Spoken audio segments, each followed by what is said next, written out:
viewers. Today we are back again with another episode of Nasscom Insights Tech Talks. This time we have with us a very special guest, somebody who is a startup advisor specializing in guiding early to mid-stage startups through strategic growth phases. I'm talking of none other than Sharat Chandra, founder of EmpowerEdge Ventures, a Bangalore-based firm dedicated to accelerating startup growth. As a blockchain and emerging tech evangelist, he specializes in guiding deep tech and fintech early stage ventures through their 0 to 1 journey, facilitating market access and securing investment opportunities.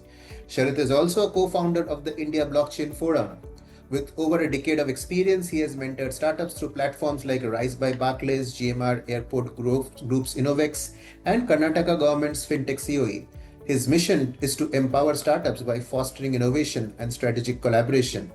Welcome to Nasscom Insights Tech Talk, Sharat. Thanks, Achyuta. Thanks for having me.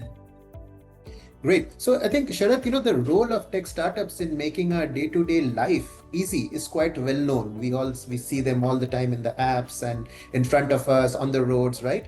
But their role in nation building, that's something which is not so well known. And Nasscom recently released a report titled From Convenience to Invention, Deep Tech Startups Shaping India's Future, where we have highlighted 70 plus deep tech startups which are extensively engaged in building India's future. This is a free report and the download link is in the description box below. But given your expertise in startups, Sharat, we wanted to discuss more on this topic, startups for nation building and particularly for national security. And before we get started in the discussion, the first question to you, Sharat, is what really inspired you to take up this journey, this path to become a startup advisor? Sure. So after spending close to a decade and a half in IT and IT services, I was very keen and very actively engaged with the innovation teams in the companies I worked before. And that opened up a new window of opportunity for me where I was more keen on experimenting on new ideas and was able to execute some of the projects within some of these companies. Once I left my corporate job, I started the India chapter for a not-for-profit called Government Blockchain Association, and that's where my journey into blockchain and deep tech began. And this is where I was given the opportunity more to engage with some of the deep tech startups. And so that's more about my journey, and it also opened up new areas of collaboration where I was interacting more with some of the leaders in the innovation COEs of certain companies, say be it mobility or be it supply chain, and they were very keen on understanding what are some of the new emerging startups and can they solve some of the problem or pain points which the incumbent players are having. I think good to see that you spent some time in the industry and then decided to take this jump, and I think it's came off very well. Getting back to the topic, Sharat, deep tech startups and their role in nation building. Do you see some of that happening? Any opening comments on the topic? I would say that now some of the startups, especially in India, right, and this is where I would say, especially on creating the sovereign infrastructure, some of the prominent startups are like Sarvam, and it's very important to highlight the contribution of what Sarvam is doing to the India's AI infrastructure stack, because given the way the geoeconomic landscape is shifting, it has become more like an imperative that countries should develop their own sovereign infrastructure. So though we do have proprietary or sovereign infrastructure in payments, but when it comes to AI, we still don't have a foundation model yet. And this is where startups like Sarvam are doing a phenomenal job. They recently launched one of their hybrid models called Sarvam M, and going forward, the foundation models will also come into play. And this is where I would say, if I were to quote some of the recent developments, so 3 startups last week were announced. One is Sakate AI, and then Gnani AI, Bangalore-based one, and Gnani AI. And so these 3, along with Sarvam, will be able to create the next foundation layer of India's AI stack. So Indian startups, especially deep tech startups, have a very significant role to play, and the government also acknowledges this particular fact, and that's why we are seeing a lot of development with respect to defense, right? For example, there's an initiative like IDEX, where defense startups are being encouraged to partner with some of the incumbent PSUs and create some of the cutting-edge technologies. Yes, I think that's the second question that I had in mind, since you touched upon it already, Sharat, right? India's defense ecosystem, and what are the key challenges that startups can actually address better than PSUs and OEMs, because PSUs and OEMs are very active in this space. Right. But what is the differentiator that startups bring to the table when it comes to nation building, and within nation building when it comes to national security? Right. So incumbent PSUs, I mean, they often face the challenge of innovating quickly, right? And this is where some of the emerging tech startups come in. And let me quote a recent example where when Operation Sindoor was launched, again, a Bangalore-based startup called Alpha Design Technologies, they developed the Sky Striker, which was done in collaboration with Israel's Elbit Systems. And this was used very extensively into the entire operation of Operation Sindoor. So coming back to the main point of agility, right, and time to create solutions which are forward-looking or future-proof. And this is where some of the deep tech startups can really come in and solve some of the problems which different startups especially face, right? Challenges from the startup side normally focus around the procurement cycles, right? So whenever these startups come up with innovative solutions, the procurement cycles at times become a bit lengthy. So that part needs to be, I think, taken care of by the incumbent players. What is also needed is opening up some of the problem statements. I do understand that defense being a critical and sensitive area, but some of the problems which are already out there in the public domain, which other countries are also working on. I think once those problem statements are thrown open to public in general, or startups in general, they'll be able to co-create some of the innovative solutions quickly. Okay, I think these are interesting points that you raised, especially on the agility front and the areas of innovation. On the same areas of innovation piece, Sharat, if you want to dive deeper, what are priority areas where you see currently Indian deep tech startups innovating when it comes to defense technologies? Right. So one of the prominent areas is around unmanned vehicles, right, or unmanned systems, or robotics. And this is where, let me quote another example of startup called IdeaForge. So IdeaForge supplies UAVs or unmanned aerial vehicles to India's defense ecosystem, and they also create, and there's another company called EyeROV which creates underwater drone sensing technologies. So both on the drone side as well as unmanned aerial vehicles, this is where I think, since the language of warfare itself is getting changed and disrupted very aggressively, right? So stealth equipment or stealth instruments, and this is where both underwater drones or unmanned aerial vehicles are one of the key priority areas where both defense PSUs as well as startups are working very closely. Okay, so I think stealth tech is one area that you feel is a priority area for startups. And what really, I mean, how are they getting into it? I mean, permissions, partnerships, is there a go-to business model there that they are exploring, which is not there in other areas? I mean, why do you think this is an area of interest? So I would say this is where I would like to specifically quote the example of IDEX, which is in collaboration with the T-Hub and the Defense Department of the government. So this is where I think one of the best ways which startups can get access to the defense ecosystem. And there's also a defense fund or defense startup fund, which was also rolled out. But what is needed at a national level is more like fund of funds. The way SIDBI has a fund of fund, right? So, and since this being a very capital and capex intensive area, a dedicated funds of funds is very much needed. What is also needed is creating a sandbox kind of environment. The way, let's say, fintechs are allowed to operate in, let's say, RBI sandbox, which is pretty much open throughout the year, right? So we have one-step licensing, so on and so forth.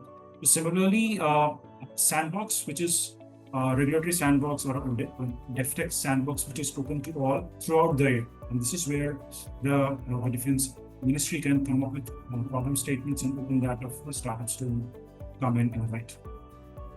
Okay. What are top 5 names that you think of successful deep tech startups that are innovating in defense tech? You named a few earlier, but could you just put it together, maybe pick an area and then say, okay, in this area, these 2 are great? I mean, any list of names that you have in mind? Right. So I would say on the quantum security, right? So this is where I think there's a company called QNu Labs, and they are dealing into quantum key distribution. And quantum is one area which I think spans across industries, be defense, be payments. Payments is another area where even the RBI acknowledges the importance of creating quantum resistant infrastructure. So QNu Labs is another great example. GalaxEye is another one where they are primarily into space tech and providing imaging, satellite-based imaging to the relevant government stakeholders. One is, I would say, KisanSathi.tech, and they're primarily into agri-tech space. So I think these are 3 or 4, 5 names which comes to my mind. Another one is IG drones, and they are, I think, being leveraged extensively by state governments across the country in surveying land and creating, I would say, a right data set for land reconnaissance. Yeah, I think I remember I've been to IG Drone's office and factory in Bhubaneswar, so was a good experience, going through and meeting the founder and going through their products. It was a great experience. Having said that, there has been some activity from the deep tech startup ecosystem in India in the defense tech sector, even though we have more than 4,000 deep tech startups according to our base, but some of them are active. I'm sure we could do a lot more, but it's not happening at the right place. And I'm sure these startups are facing challenges. So what challenges do you see deep tech startups face when it comes to growing in defense tech? As I stated earlier, I think procurement and getting through the regulatory or licensing frameworks is a big challenge. I think that needs to be deregulated to begin with, because some of them might have the production-ready technology, but going through the licensing framework or the auditing framework takes much more than what is needed for them to go to market quickly. I think if those challenges are addressed, then they will get. I would say the go-to-market will get accelerated quite faster. Secondly, when it comes to bringing those technologies to the global audience, right? So we have seen that some of our defense capabilities are also being exported to other countries, like BrahMos is a great example. But similarly, let's say someone like IdeaForge or some other company like QNu Labs, if they want to tap the global market. So this is where some of the, I would say, I'm not sure whether licensing framework is the right term, but the defense ecosystem or the defense stakeholders should be willing to also enable that market access for some of the startups. Okay, so I think what about investments? I mean, most of the deep tech startups are perennially cash starved, investment starved, right? I mean, do you see anything happening there? Anything that can be done? Yeah. So apart from, let's say, the fund of funds, right? I would say if more funds are being given to some of the institutes of eminence, like IIT Madras, right? Because IIT Madras is a great example of some of the deep tech startups, space tech startups have come up.